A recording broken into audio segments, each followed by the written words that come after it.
반갑습니다. 오늘은 저희 학교 신규 선생님께서 결석회를 들고 갔다가 빠꾸를 먹은 일이 생겼습니다. 왜 그럴까 생각을 해보니 아마 출결 상황에 대한 개념이 부족하지 않았나 싶습니다. 그래서 이번 영상에서는 출결 상황 관련된 내용을 전달해 드리고자 하니 끝까지 시청 부탁드리겠습니다.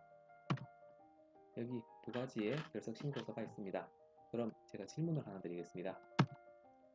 학생이 연락이 안 되는 상태입니다. 그리고 그 학생은 그날 학교로 오지 않았습니다. 어느 양식을 가지고 가야 할까요? 두 가지의 양식을 보니 내용은 똑같습니다. 하지만 하나는 기타결이 있고 하나는 그런 글자가 없고요.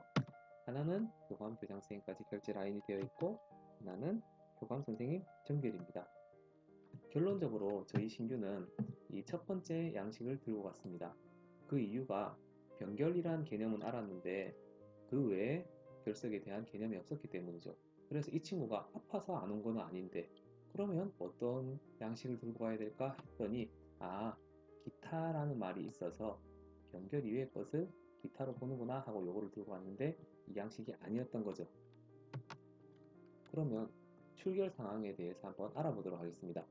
출결은 크게 요 네 가지가 있습니다. 결석, 조퇴, 지각, 결과. 결석은 학교를 안 오는 것, 조퇴는 중간에 나가는 것, 지각은 늦는 것, 결과는 중간에 왔다 갔다 혹은 10분 이상 수업을 방해하는 그런 행동들을 의미하지요. 그 중에 결석에 대해서 한번 보도록 하겠습니다. 결석은 병결, 미인정 결석, 기타 결석, 출석 일정 결석 총 4가지가 있습니다. 그 중에 진짜 결석에 해당되는 건 이 세 가지 병결, 미인정 결석, 기타 결석입니다. 출석 인정 결석은 결석이지만 출석인 겁니다. 그렇기 때문에 결석은 결석이지만 출석이 아니기 때문에 범주를 좀 다르게 나누겠습니다. 그러면 이렇게 결석은 똑같이 학교를 안 오는 건데 왜 이렇게 범주를 변결, 미인정 결석, 기타 결석 이렇게 나누었을까? 비유를 들자면 여러분들 감옥에 있는 범죄자들이 다 똑같은 범죄자가 아니죠.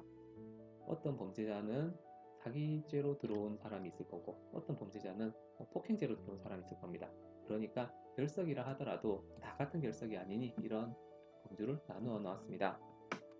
그러면 병결은 말 그대로 아파서 노는 걸 다 병결을 합니다. 대신에 진단서라든지 아니면 기타 확인서는 있어야 됩니다. 저희 학교는 약봉지도 받습니다. 그리고 미인정 결석은 그냥 교장 허락 외에 학교로 안 오면 다 미인정 결석입니다.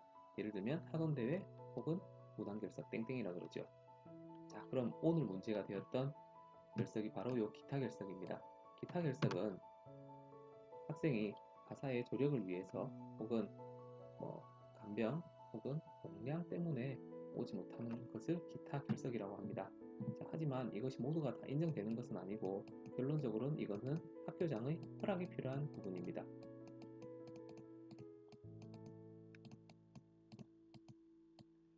그렇다면은 아까 같이 학생이 연락이 되지 않고 그냥 오지 않았다 하는 것은 미인정 결석에 해당하기 때문에 기타 결석 양식이 아닌 그냥 결석계 양식을 들고 결제를 맡았어야 됐습니다. 그럼 출석 인정 결석에는 무엇이 있느냐? 경조사, 누구가 결혼을 한다거나 돌아가셨거나 혹은 전염병, 그리고 대표훈련, 요약, 체험학습이 있습니다. 자, 그런데 이 대표훈련 같은 경우에는 반드시 사전에 학교장의 허락이 있는 대회에 한해서만 가능합니다. 예를 들면은 학원에서 태권도 대표 훈련을 한다. 그래서 학교를 안 온다. 그거는 해당되지 않습니다. 그러면 나머지 조퇴 지각 결과에 대해서도 알아보겠습니다. 여기 결석에 병결, 미인정 결석, 기타 결석, 출석 인정 결석이 있다고 했죠. 자, 그럼 이 앞 글자만 따서 이 뒤에 있는 조퇴 지각 결과에 붙이면 됩니다. 그럼 내가 아파서 조퇴를 한다. 그러면 병조퇴가 되고요.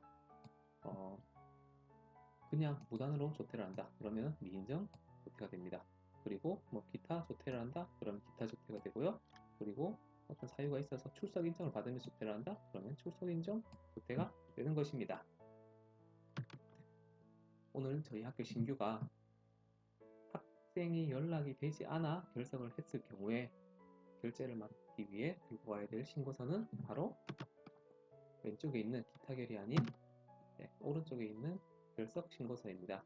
쓸데없이 이게 사람을 헷갈리게 하더라고요. 그리고 어떤 업무를 진행하실 때는 꼭 업무를 하시기 전에 지침을 한번 보시고 하는 것을 추천드립니다. 여기 보시면은 제가 학교생활부 기재의 요령에 대해서 파일을 올려드리겠습니다. 거기 보시면은 출결사항에 대해 자세하게 나와 있으니 출결사항 관련된 내용을 한번 쭉 읽어보시고 업무 처리하는데 도움이 되셨으면 좋겠습니다.